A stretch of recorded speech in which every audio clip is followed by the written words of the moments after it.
YouTube మిత్రులకు నమస్కారం. మీరు చూస్తున్నారు agri vehicles vlogs YouTube channel. ఈరోజు మేము ముందుకి ఒక సెకండ్ హ్యాండ్ హార్వెస్టర్ అయితే అమ్మకానికి తీసుకోవడం జరిగింది. John Deere 75 HP 4-wheel drive harvester అయితే అమ్మకానికి తీసుకోవడం జరిగింది.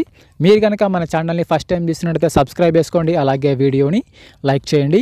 మీ వద్ద సెకండ్ హ్యాండ్ వెహికల్స్ ఉంటే అవి అమ్మాలనుకుంటే స్క్రీన్లో కనిపిస్తున్న మా వాట్సాప్ నెంబర్కి ఫొటోస్ మరియు వివరాలు అయితే పంపించగలరు. మీ వెహికల్ కూడా మా ఛానల్లో ప్రకటిస్తాము. కాల్స్ మాత్రం చేయవద్దు, ఓన్లీ వాట్సాప్ మాత్రమే ఫొటోస్ మరియు వివరాలు అయితే పంపించగలరు. ఈరోజు మేము ముందుకైతే John Deere 75 HP 4-wheel drive harvester తీసుకోవడం జరిగింది. హార్వెస్టర్ అయితే నీట్ కండిషన్లో ఉంది, గుడ్ కండిషన్లో ఉంది. హార్వెస్టర్ని మాత్రం నీట్గా మెయింటైన్ చేశామని ఓనర్ చెప్తున్నారు.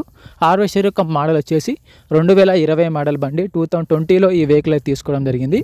వెహికల్ పైన మాత్రం ఎటువంటి ఫైనాన్స్ అయితే లేదు, పేపర్స్ అయితే క్లియర్గా ఉన్నాయి. హార్వెస్టర్ యొక్క టైర్లు వచ్చేసరికి 70% లైఫ్ అయితే ఉంది. 70% టైర్లు అయితే ఉన్నాయి. టైర్లు నీట్ కండిషన్లో ఉన్నాయి. రీసెంట్గానే హార్వెస్టర్కు ఉన్న రిపేర్లు మొత్తం చేయించామని చెప్తున్నారు. ప్రస్తుతం అయితే బండికి మాత్రం ఎటువంటి రిపేర్ అయితే లేదు, డైరెక్ట్గా వర్క్కి వెళ్ళొచ్చు, ఫీల్డ్కి వెళ్ళొచ్చు. హార్వెస్టర్ యొక్క బాక్స్ వచ్చేసి డస్ట్ మెష్ బాక్స్గా ఉంది. బాక్స్ కూడా నీట్ కండిషన్లో, గుడ్ కండిషన్లో ఉంది. ఎటువంటి రిపేర్ అయితే లేదు. బండికి అయితే ఎటువంటి డ్యామేజ్ కానీ ఎటువంటి రిపేర్ అయితే లేదు, డైరెక్ట్గా వర్క్కి వెళ్ళొచ్చు. బండి యొక్క రీడింగ్ కూడా చాలా తక్కువనే తిరిగిందని ఓనర్ చెప్తున్నారు. రీసెంట్గానే ఆయిల్ చేంజ్ కూడా చేయించామని అయితే ఓనర్ చెప్తున్నారు.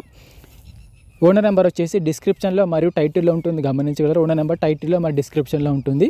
ఈ బండికి ఓనర్ చెప్తున్న రేట్ వచ్చేసి 19,50,000 మాత్రమే చెప్తున్నారు. 2020 మోడల్ బండి. ఓనర్ చెప్తున్న రేట్ వచ్చేసి 19,50,000 చెప్తున్నారు. ఈ రేట్ కూడా ఫిక్స్ ఏం కాదు, మాట్లాడితే కొంచెం తగ్గే అవకాశం కూడా ఉంది. ఓనర్ నెంబర్ వచ్చేసి డిస్క్రిప్షన్లో మరియు టైటిల్లో ఉంటుంది, గమనించారు. బండి అమ్ముడుపోయినట్లయితే నెంబర్ తీసేయడం జరుగుతుంది. నెంబర్ లేకపోతే బండి అమ్ముడిపోయినట్లు. ఎటువంటి ఆన్లైన్ పేమెంట్స్ మాత్రం చేయవద్దు, ఆన్లైన్ పేమెంట్ చేసి మాత్రం మోసపోవద్దు. బండి ఉన్న లొకేషన్కి వెళ్ళి బండి కండిషన్ చూసి, పేపర్లు చూసి చెక్ చేసుకొని మాట్లాడుకున్న తర్వాత మాత్రమే పేమెంట్ చేసుకోనండి. ఎటువంటి ఆన్లైన్ పేమెంట్స్ మాత్రం చేయవద్దు, ఆన్లైన్ పేమెంట్ చేసి మాత్రం మోసపోవద్దు.